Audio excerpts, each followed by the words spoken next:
The National Mall, a garden of white marble, an open-air museum dedicated to the American story, a memorial to heroes of the nation, saviors of the people, defenders of the self-evident truths the country was born to espouse: life, liberty, the pursuit of happiness. They rise tall from the well-trimmed lawns and wide tree-lined boulevards, unambiguous symbols of righteousness. But tucked away and cut into the ground also lie two black granite walls, scarred into the earth. A wound that hasn't yet closed.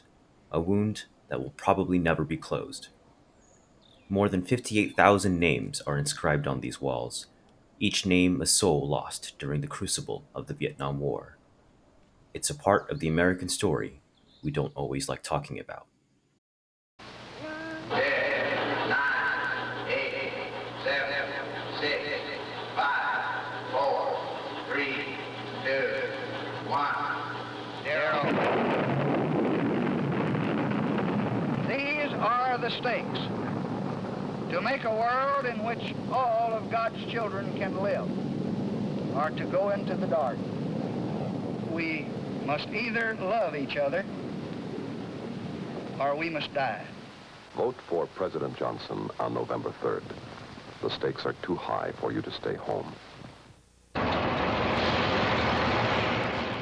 At the height of the Cold War, Vietnam was a line in the sand. Lose Vietnam to the communists, and you'd lose Southeast Asia. Lose Southeast Asia, and you'd lose all of Asia. Lose Asia, and sooner or later, you'd be fighting in your own backyard. They called it the domino theory. Make no mistake about it. I don't want a man in here to go back home thinking otherwise. We are going to win. But we don't plan to surrender either. And we don't plan to pull out either. And we don't plan to let people influence us and pressure and force us to divide our nation in a time of national peril. The hour is here. Such was the fear of the times. Only victory could allay such fear, and only overwhelming force could ensure victory, even if that meant bombing cities to rubble, napalming villages and their inhabitants, or using Agent Orange to poison and rot vast tracts of jungle.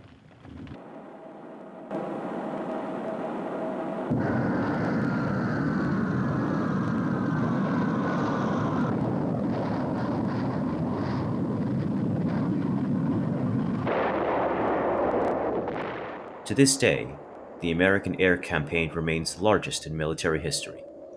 The US dropped more bombs in Vietnam than the entire world combined during World War II. And yet, it was all for nothing.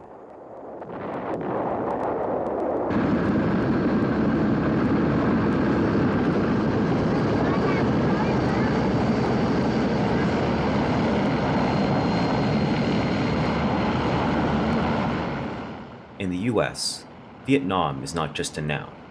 It is also an adjective with many meanings: quagmire, quandary, impasse, stalemate, to name a few. For some, the war was a bloody modern-day representation of the futility and moral bankruptcy of imperialistic adventure. For others, it was a noble but doomed fight against the scourge of communism. But across the spectrum of opinions, there is one unifying theme. Vietnam was a turning point. Gone was the mythos of American infallibility and invincibility. In its place, uncertainty, inner conflict, a crisis of confidence, a crisis of identity. But this video isn't about the US. It's about Vietnam. Not the Vietnam of the 60s and 70s, but the Vietnam of today. And in today's Vietnam, things are a bit different. Because they don't like the government, they can join the Viet Cong. Because the idea of the communists in 1960 is the best, trust me. You rich together, right? Why I poor and you rich? We rich together, we happy together. That's why everybody fighting for the communists. So they all believe we have a better future without American. That's why they fight so hard. And they determine You see, look at the veteran, he always ready to die. They say when they're hit by the bomb, that's it. Fast and quick dead. They don't feel it, so they're okay. Right here is the real entrance. Come to the other side so you can see it, how tiny it is. Very, very small. Now the Americans come back and revenge us with the McDonald's, so nobody can fit the tunnel again. And remember, all American here is 19 years old, obviously. They're not ready. I'm 31, I'm not ready to. I shoot myself faster. Now I will show you the trap, the most scary thing. Come. You can see the real door is not spinning like this. The real door by the tree branch covered by grass. And it just fall in. And you look at the bamboo, it's black because they burn them on fire and then they shock them in the water, so it's strong enough to penetrate the enemy body. On the top, they put the engine oil. The enemy cannot stop bleeding. And they even shit on it to make it really infected. Yeah, they say if even they help the American soldier out, a few hours later, he will still die from the infected. Or if nobody have him, it's gonna take him 2 hours to bleed until he's dead. And most of the American soldiers, they die here not because of the wound. They die because of the shock. They see what happened to their body. They shocked to death. And there was like thousand traps like this along the land. And only the Viet Cong know exactly where it is. So this is a terrible land to come. And American, they say, you don't need to come here to fight to be a hero. You walk in here, you're a hero enough. To tell you how deadly. Imagine, look around. They can lying somewhere with an AK-47 looking at you. There's nowhere you can run. And from here, if you look up, the helicopter passing by, you can see it very obviously, and you can shoot them down easily. But the American cannot see anything. So that's why, number one rule for American, no tree. They bomb, napalm, and Agent Orange to destroy the jungle.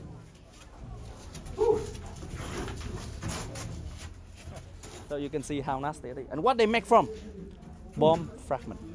Nothing waste. And imagine, it can be rusty, it can be poisonous, and they have a hook for what? Because the human, nature, when you get hit, you try to pull it off, it will rip your flesh apart. Very, very scary. See, mental warfare. Anybody want to try? Nearly 50 years after the end of the American War, Vietnam is today one of the fastest growing economies in the world, and it sees itself as an emerging power in Southeast Asia. And the American War is an essential part of the story the Vietnamese government likes to tell about itself. It is, in a word, complex, part genuine call to peace, part war crimes exhibition, part national glorification, part trophy display.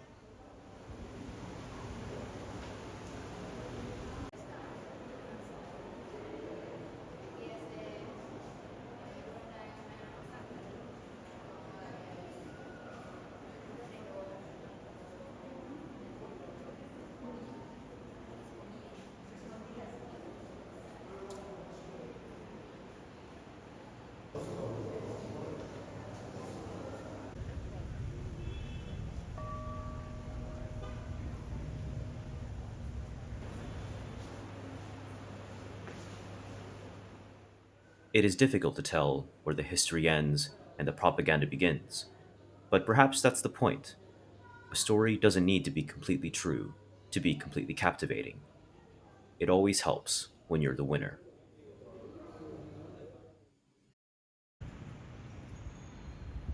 This is Christmas bombing memorial site, right? So on the 26th of December 1972, American did a whole bombing run on this civilian street. So you see on the way here, you see that we crossed the train track. So next to the train track is the main train station of the whole North Vietnam.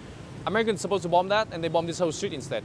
287 people died, 290 were wounded, and then 178 children were turned into orphans after this night. And then on the night of the bombing, the people who came back here, they saw an image of a mother on her last breath, still trying to hold on to her dead child. That's why, one of the artists from the biggest newspaper of Hanoi at that time, he came here, he made this statue in commemoration to that event. And the thing is, he added the detail of her left foot stepping on the tail of the bomb, basically to show that the Vietnamese people will not stand down no matter how many bombs the Americans drop on us. Right? This is one of the propaganda image that we use to send to America. It said Nixon destroying the whole block, murdering people. We will never forget. I want you to focus on the word Nixon. Yeah, that's the Swastika, right? And then we say Nixon, we don't say American. So at that time, in the middle of the war, we already acknowledge it's not the people, it's not the soldier that caused the war, it's the government. So that's why we move on from the war really fast, right? And then later on, after the war, there's a funny story about this name. We name our dogs Nick, Key, and John. So basically, we call dogs in Vietnam Nick for Nixon, Key for Kissinger, and then John for Lyndon B. Johnson, as a sign of disrespect. Now, you see that we even dress up for dogs, so we love the dog much more. So we don't call these names anymore. So for a lot of my uncles on both sides, right? I have like 5 uncles who fought in the Cambodian War.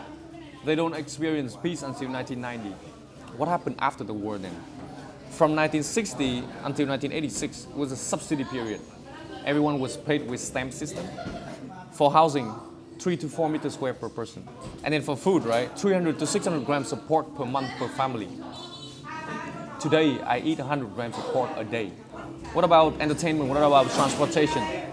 You get, like, the system of communism is like everyone's supposed to be equal, right? But the thing is, some are more equal than the other. The government worker, the higher ranked officer, they're gonna have 1 scooter per family per lifetime, or 1 TV per family per lifetime. So what if your scooter is broken down? Like, for example, right, my brake is broken down, but how do I get parts to exchange for it? The government will give you a stamp, and then you turn it into a raffle. You may or may not get that part, or you may not get anything at all. So basically, a lot of people get the stamp and get the wrong part that they don't want. They bring it to this market. Stamp trading was forbidden. Like, it was illegal to do stamp trading, so that's why they call it black market.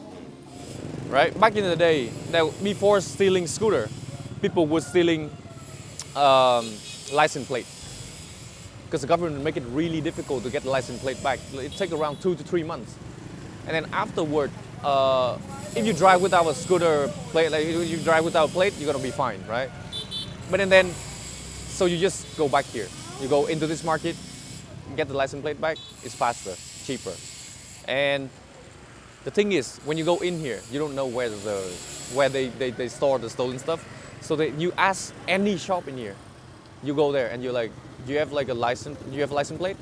And then the one of the shop is gonna be like, what's your plate number? And then they'll be like, $20. And then as soon as you pay with that, there's gonna be like a guy bringing a license plate out from nowhere to you. Yeah, so that's the story of this market. People in Vietnam were quite resourceful, as you can see in everywhere, even in America, right? The yellow building, the yellow wall building, those are the collective housing system that was built in 1960 by the government. So basically, the government built these houses like in order to accommodate a lot of government workers. And then, as soon as 1986 come, the subsidy period was over, the people were actually given a chance to buy back their own house that they're living in, which were given by the government. So people buy it back and then they start extending out because they saw an opportunity of shop house. So as soon as they extend all the way out here. The street used to be wide, huge, and you can see the trees right there. It used to be like the tree used to surround the whole building, but now it's the building that surrounds the trees. So yeah, that side is a perfect image for communism. 25 to 40 meters square per family. And then on this side, that's capitalism. As soon as people have like ownership of their own house, they start having businesses and they start opening up a lot of shops. And on this side, people are able to build houses like 125 to 140 meters square, and then 4, 5, 6, 7 story.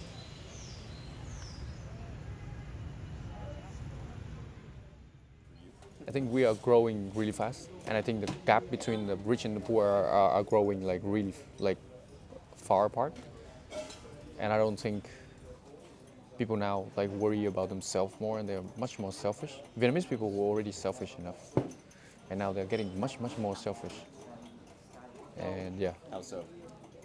It's because the difference in opportunity.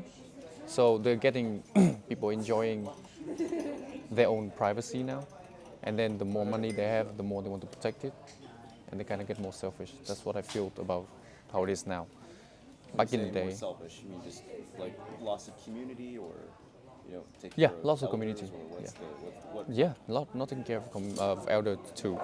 So in Vietnam, right, the cultural system is very complex. So in terms of taking care of your parents, like even when they pass away, there's a lot of ritual and ceremonies that you have to do, and now young people don't know anything about that.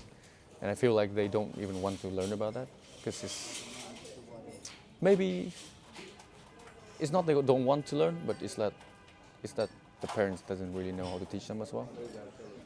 Yeah, I'm wandering off track now, but yeah. And then I feel like life in Vietnam is turning into life in the West, or life in Japan or Korea, where people like getting married get super late, and they're actually focusing more on their what is it, their career, and yeah, I think the sense of family is still there, but it's gradually they're decreasing. I feel like yeah, at least for me, right?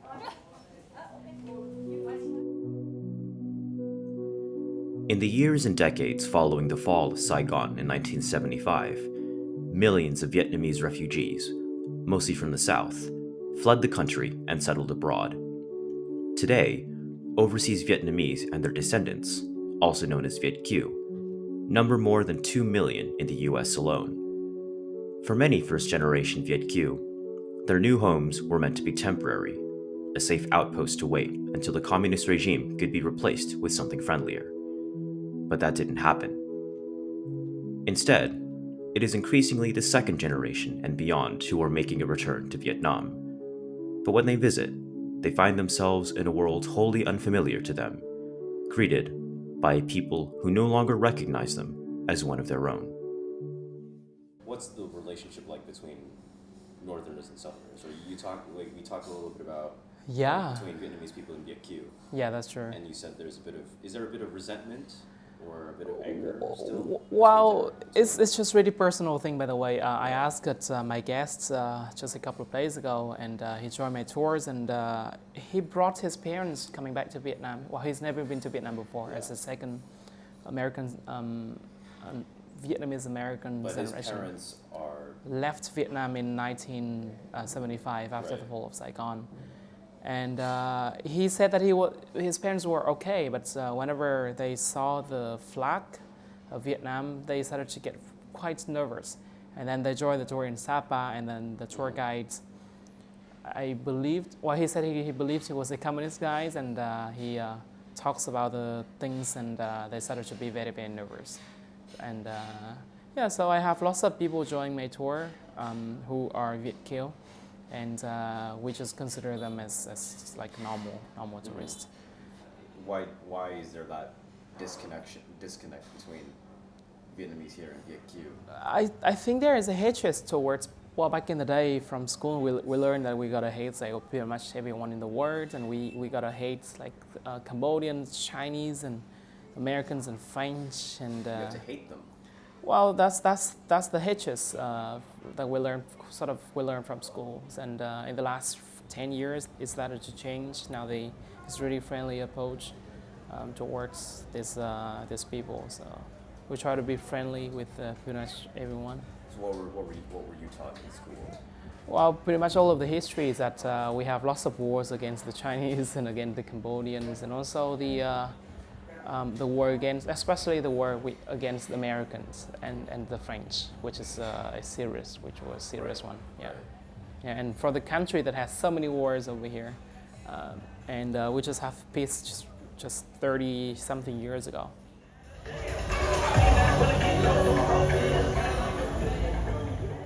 Lots of people just travel to the US and Australia, New Zealand, but I think in the last few years they're coming back to the country. I think it was the same as in China, and lots of people just wanted to move out, and now they're coming back to China, and then they bring lots of knowledge, and expertise coming back to the country. What do people do when they come back here? Do they start businesses? Or Start businesses or mostly work for finance, and you can work in tourism as well. So what do Vietnamese people worry about? What do they think about these days? Healthcares and educations are getting quite expensive, I would say. Yeah, so I went to unis and it was like 7 years ago, and I pay about $200 per one semester for a public uni. And Is that considered cheap, expensive for Vietnamese standards? Like, to go to uni, yeah. I think now it's okay because you can get quite a good job when you graduate. Mm-hmm. So it seems like lots of opportunities. So I think Vietnam is on the rise, I would say. Mm-hmm. And but 20 years ago, it wasn't easy. So yeah. What do young Vietnamese people want? You know, do they want to move out of the country? Do they want to stay in the country? Do they want to I would get say- rich? Or what's the? Is there a Vietnamese dream that? I can't really speak to all of the Vietnamese young people. As from my personal experience, I say, well, I'm about to move to Germany next year and try to experience here and there. And lots of my friends just travel across Europe and US and the UKs. And yeah, we like to work and travel. But I personally spend lots of time to teach kids as a volunteer. So that's what I'm trying to give back to the community. For both the US and Vietnam, the war was not just a war. It was an era whose legacy continues to unfold to this day. But as more time separates that era from the present day, the more its legacy, in all its complexities, nuances, and ambiguities, fades from public consciousness. For the first time in centuries, there is an entire generation of Vietnamese people who have never known war. To them, the American war is just history, one line in a long list of conflicts that have shaped and molded the country to what it is today. For many young Vietnamese and their American contemporaries alike, the war is but an echo. It is pedagogy, propaganda, fable, legend. Their attentions are turned to other things, like the latest social media trends, Korean dramas, relationship gossip, or traveling the world. Compared to the generations before them who sacrificed so much, these concerns seem rather superficial, even meaningless. And perhaps they are. But in a way, this is the greatest gift they could bestow upon their successors. This perceived superficiality is proof that the burdens they suffered so much bearing have finally been lifted. One can only hope that it stays that way.